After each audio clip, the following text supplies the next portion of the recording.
who I am. I'm Ahmed from Nigeria, the Chairperson of the Commonwealth Youth Council. My presentation today will be on the topic, how do we have stronger African economy and how do we have better and stronger African youth. The greatest assets for Africa are the youth. So how can we invest on the youth? How can we have stronger voice and stronger personalities for young people in Africa? To start with, I want my presentation to be guided by 3 visions. I want all of us to start thinking or envisaging Africa in the future, in the near future, like 10 years or 5 years to come. That Africa would be the global leading economy. And I want you to also see Africa where the Europeans come here proudly to invest or to live. The Asasha, she was in the US studying, trying to pursue her dreams. So how can we have Europeans coming to Africa to pursue their dreams?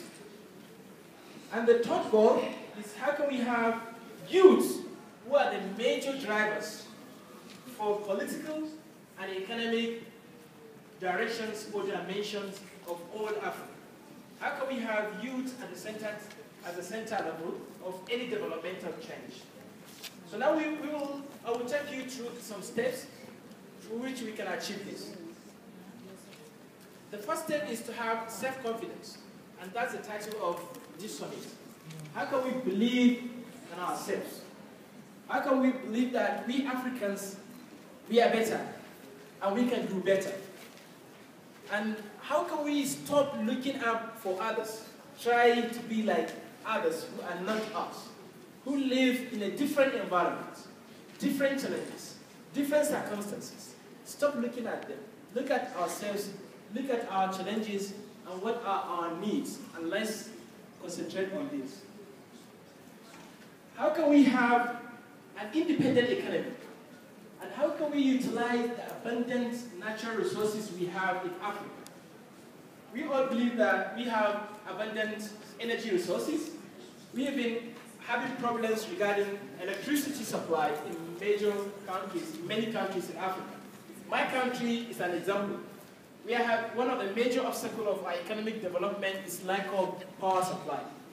And yet, we live in a country where we have almost 340 days of sunshine. And we don't tap the sunshine or the sunlight to tap energy. So likewise, many other countries, we have geothermals, we have hydros. How can we tap these abundant natural resources we have to develop our economy without trying to import huge gas turbines to run and drive our power sources? And how can we have manufacturing industries? Industries that process our raw materials for export. In Rwanda, we have abundance of coffee, right? Like coffee tree. We don't have it in Nigeria, so I don't know how it looks. So how can we have 100% control over these raw materials? How do we process it in Rwanda and export it to whatever part of the world we want it? How can we have our young people studying in Africa? I personally, I mentioned yesterday that my master's degree and my PhD, I did it in UK.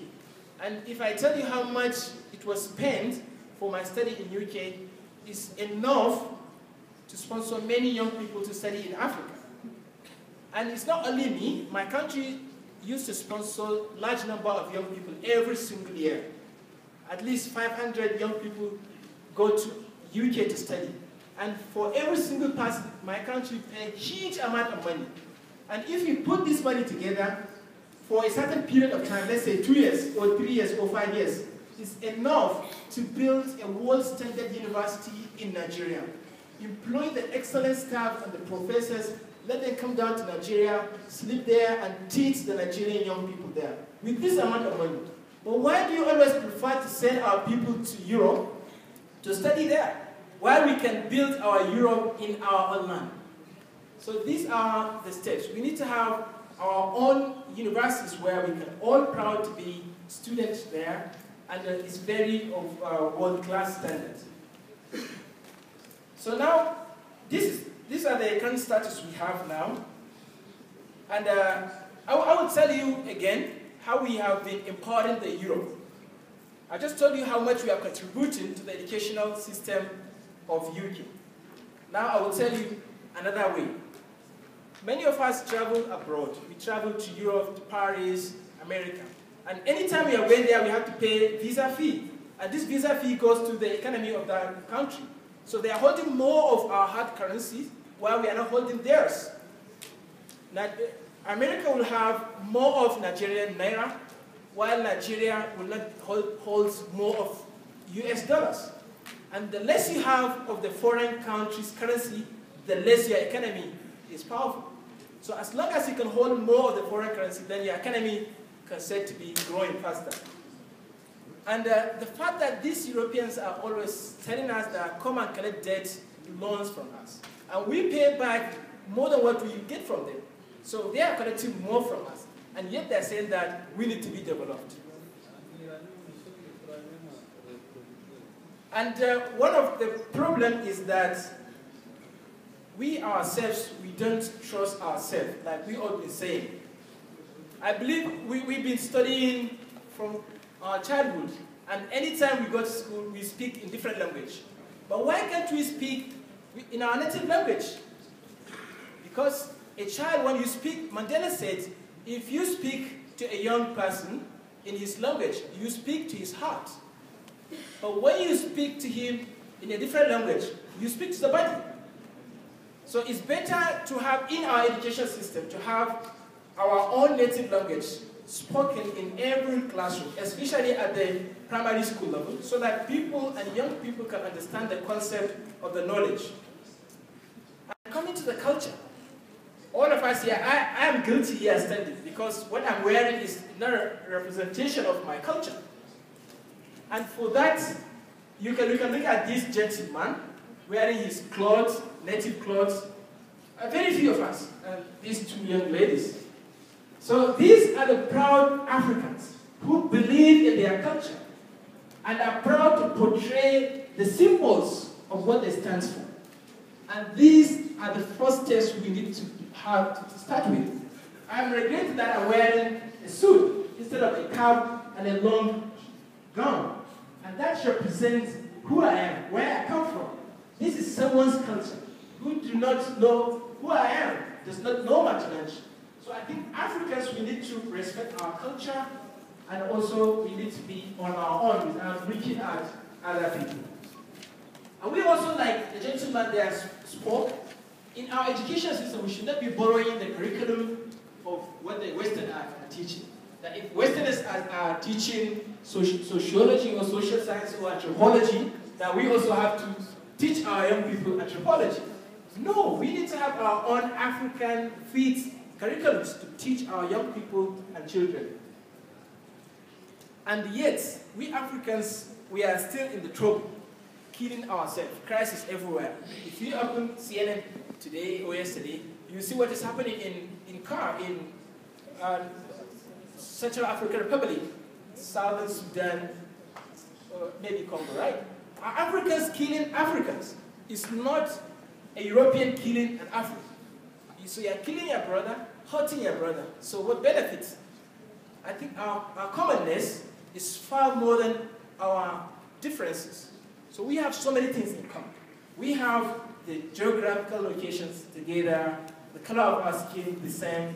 We have different challenges. We should be concentrating on what are our challenges and how can we come together to solve all these problems, not to start killing ourselves. Have you ever had a European or an American killing an American? No, it's only in Africa, but why? We need to understand how much we need to be together and how much we need one another. The more we are together, the more we can progress together. And someone yesterday asked me a very important question, which I want to share with you. He told me that if he wants to be a young entrepreneur, he wants to produce milk, and he has little capital. And now he wants to compete with a very big company who has been in existence for a long time in that country. So how can we compete Because if he produces milk, it will not be to the standards of that big company's milk quality. So how can he get patronage? How will he get customers if there is big company with big capital producing milk, and he has little capital, and he wants to produce? Nobody will buy his product. And I told him that. I was quick to have this wise idea to tell him that you can come together. A person like you who has $1,000 capital, another person with $1,000 capital, and 3 of you or 5 of you or 10 of you can come together, build a very big company like that one, and then compete with the company. And that tells you the power of coming together, the power of partnership. And if you can come together, you can fight a very big force. What are our potentials? What do we stand for? Africa, we have vast agricultural potentials. Africa, someone says, if Bangladesh could be given a Nigerian land, could own a land in Nigeria, a state, it's just like a province in Nigeria, they said that they can feed the whole world. But why can't Nigeria cannot feed the whole world? Why can't Rwanda feed the whole or produce the whole coffee in the world? You know, so we have these potentials of the land we have. We don't have to wait for big resources. We don't have to wait for manufactured products. We have our primary sector of agriculture. So we have to appreciate the potentials we have there. And we have the natural resources. In Nigeria, we have oil and gas resource. And this is resource that the Europeans and the Americans come and tap from us, take from us. They come and buy the crude oil, give us money, and they take away the crude oil, refine it in America, and we go there with the money they gave us, we buy it again. They use our resources, and their money is brought back to them. So they benefited. They had two things. They take our crude oil, and now they're taking our money. What have we taken back? Nothing. So these are the things we have to be realizing now. We have to be independent to develop and process our own economic resources by our own selves. It doesn't mean that it will be easy, but if we become perseverant and we trust in ourselves, then we can do it. And like I said, the greatest asset we have is the human labor. We have large population in Africa. We have very cheap labor, and that's what the Europeans have been living with. The cheap labor. Go to London and see Africans doing a very cheap labor.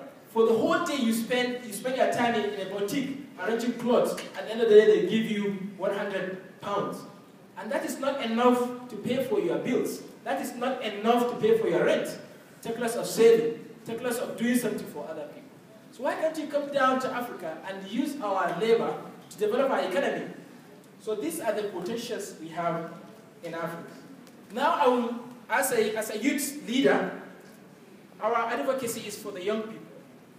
And like I said, the young people are the assets. So now what are the problems of the young people? What are the obstacles that stop us from being that greatest asset to develop, to propel our economy? And I would like to be sincere with all of us here. And this is typical of our own problems. And we have to talk of our problems before we be able to solve our problems. It's generally known, and if you want to disagree with me, we can have a talk on that. Majority of Africans are believed to be lazy. Lazy in the sense that they want to get life very easy. I don't want to suffer, and I want to be rich quickly. How can I be like Dangote today or tomorrow? It does not mean whichever way I can get it. So we should have the mind of resilience, to be dedicated in what we are doing. So we don't have to be lazy. So this is one of our problems. And sometimes young people could be greedy. But this could be of economic difficulties we are facing. If we are in a trouble, we want to make life easy for us. And we have the opportunity to take a little money that does not belong to us.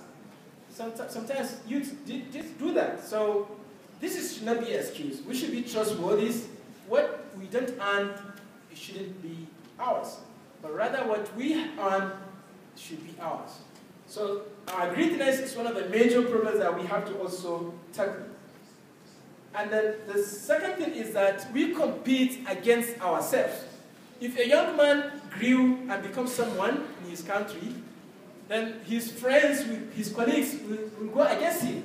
Why him? Why that guy? He was here with us yesterday. Why will he become the chairperson of the Commonwealth Council? He's an African, he's Nigerian, why? So we compete against ourselves. Instead of to support ourselves, we go against ourselves.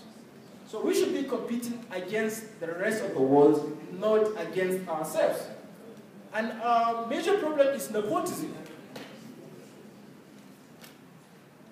In Europe, nobody would talk about, I know you, or because you are a friend, or you are my uncle, or you are my nephew, then I will give you position. But in Africa, we have this. In politics, because if you are not my relative, I will not support you. I will not give you support. I will not assist you, because you are not my friend, or I didn't know you. You didn't relate with me. But it should be based on competence. I'll give you this little story of myself. I don't want to be talking about myself all the time, and that's why I'll be talking like theoretically. But this is a very important lesson to learn. Back in my country, I wanted to contest for the chairperson of my, how do you say, a province. In my country, we call it local government, but in East Africa, you call it different names. A province, what is the next thing below province? District. So I wanted to contest for a district youth council. So you can imagine how small it is, because it will give me opportunity to contest for the national president of the National Youth Council. But do you know what happened? They said, I know too much. And because I know too much, I should not be given that position. And how could competence be a reason for disqualification? Competence should always be the #1 reason why our people should put in a position of power, not to stop them from going there. Because they know that I'm a university lecturer, I can speak, I know too much, I can go against them.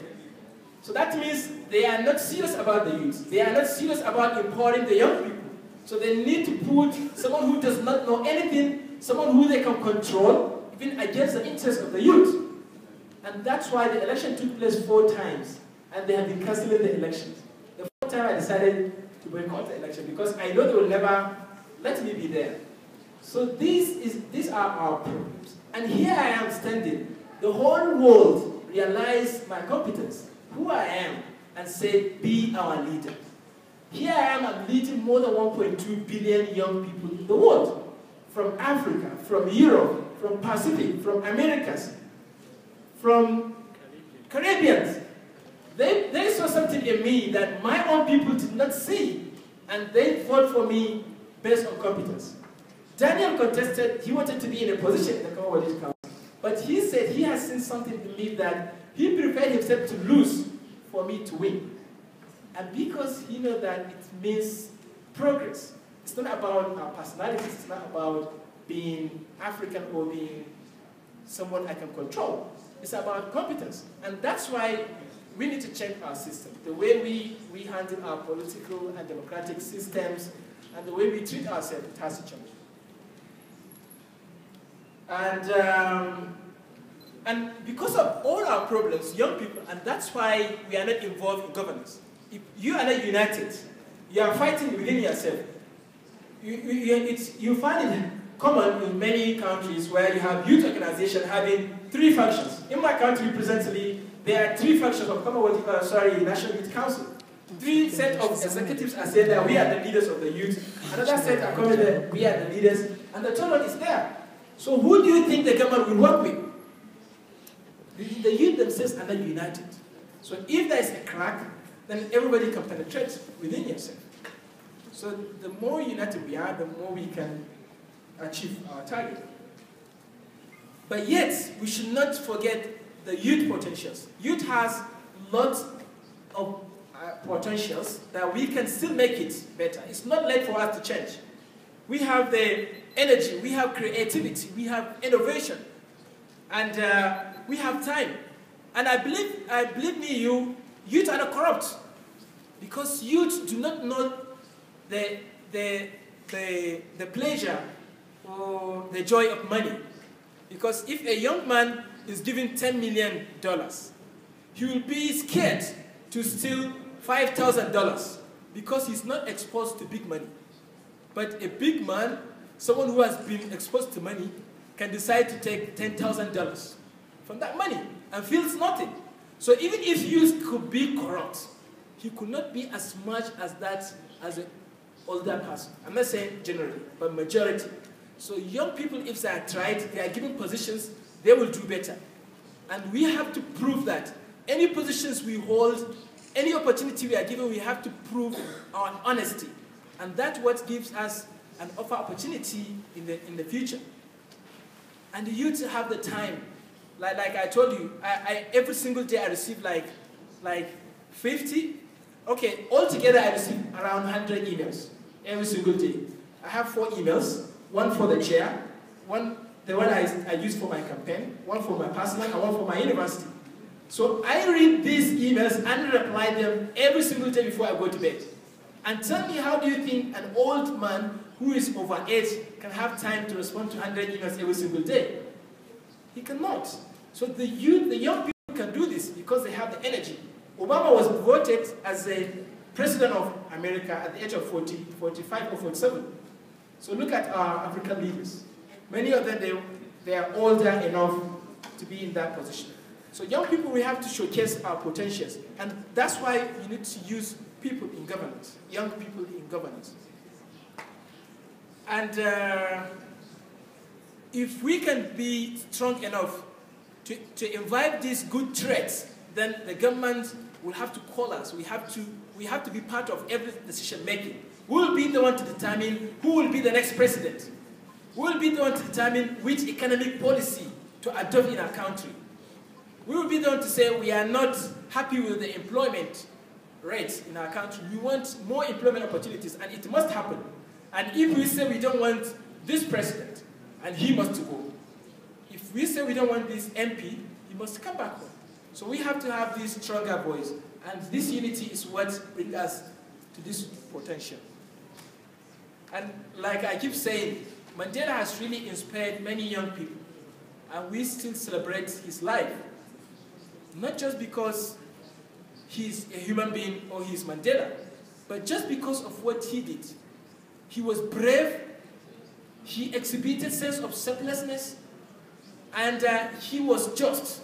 He was never greedy, and that's why we are celebrating him today. And if we want to be that Mandela in our lifetime, we have to do the same thing like he did. And that is why the Commonwealth Youth Council is coming out with an award that we will be giving to young people who practices or follow the teachings of Mandela every single year. And we will also be giving an award for young entrepreneurs who excel in the area of creativity. So these are the examples that I can cite for you.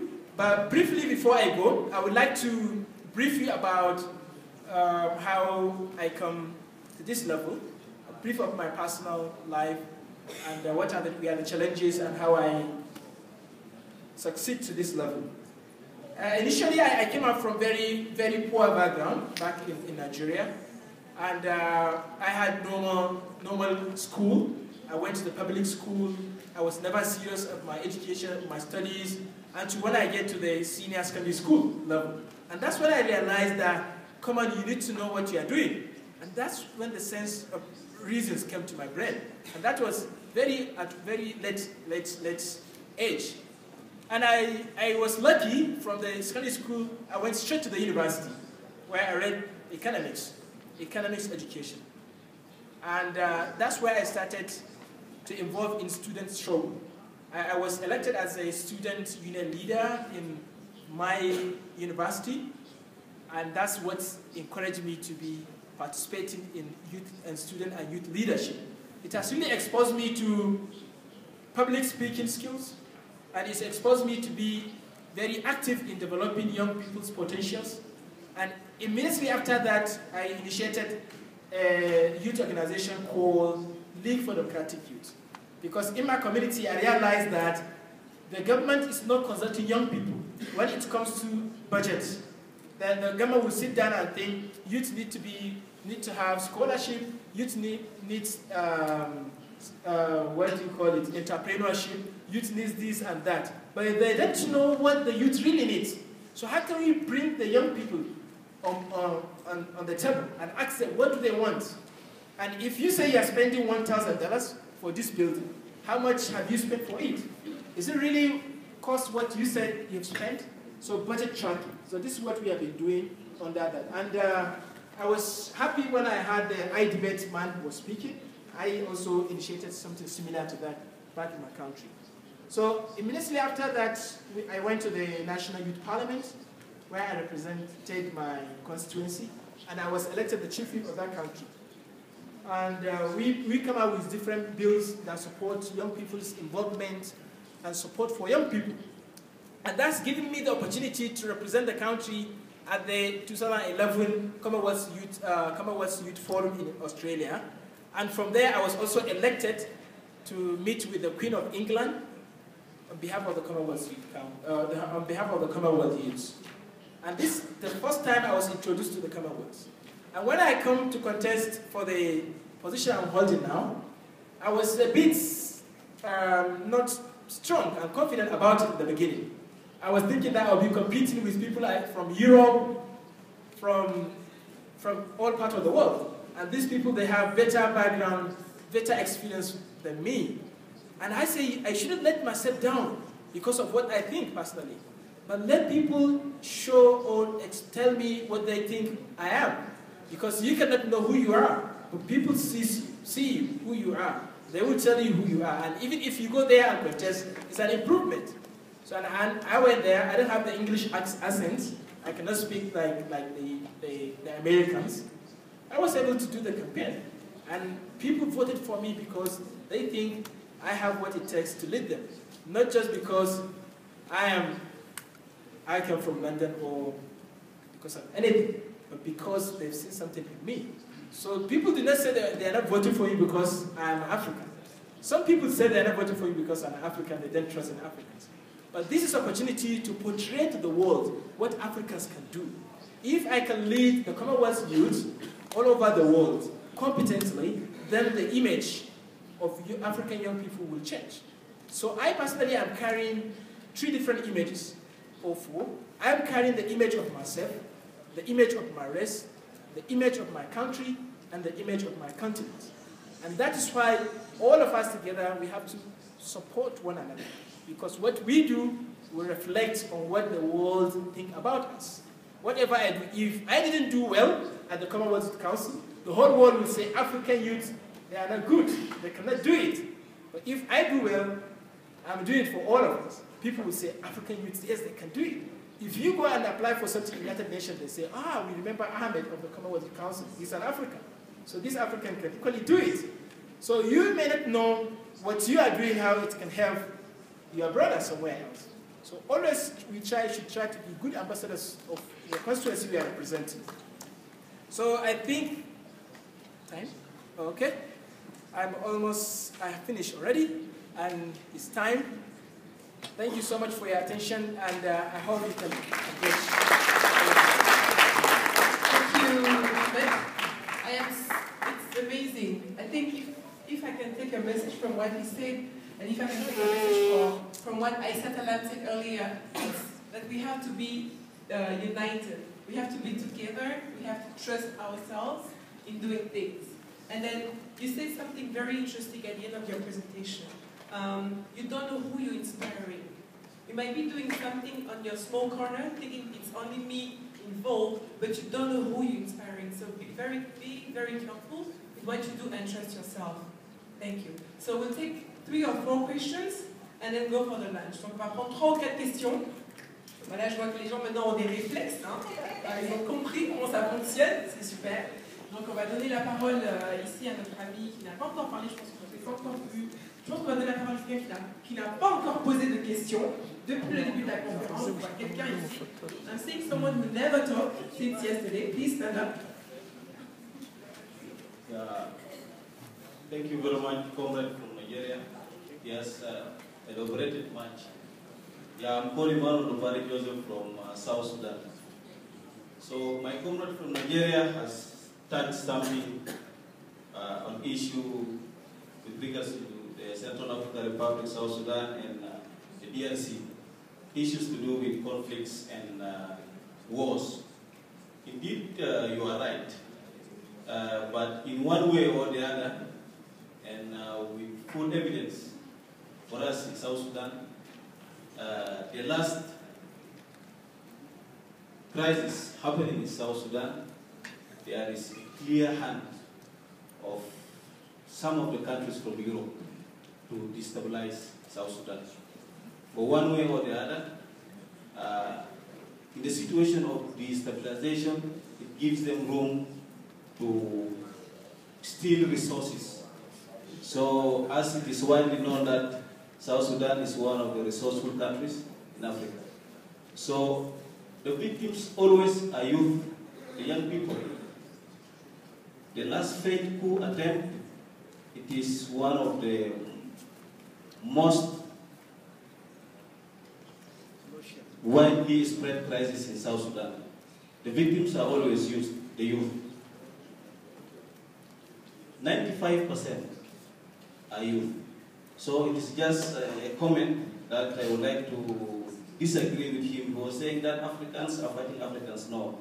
Sometimes they are, for our case, it is clear with documents that the white people are having hands in creating such a situation, with the reason that even the protection of those who have attempted the coup, it was under the protection of the UN and some of the agencies. Until now, they are on borders. Thank you very much.